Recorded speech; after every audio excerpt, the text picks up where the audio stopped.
It is a signature event for the Susan G. Komen Foundation, but this year will be the last three-day walk in Chicago. And ABC 7's Diane Pathy joins us live now from the starting point in Northbrook this morning. Diane?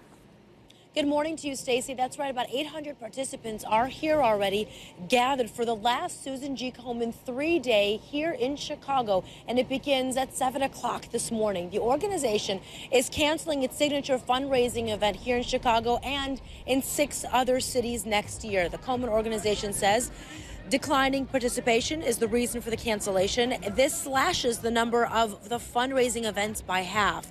The announcement comes after Komen experienced intense backlash after news became public of its decision to stop giving grants to Planned Parenthood for breast cancer screenings.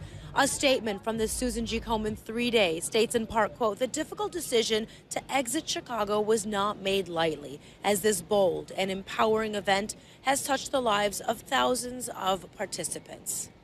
It was based on historical performance, looking at participation numbers since 2009. And after looking at the numbers, it was just too financially difficult to remain and have an event of this magnitude in 14 cities. So the new evolution of the 3-day being in 7 markets next year will afford us the opportunity to return as much money back to the cause as possible.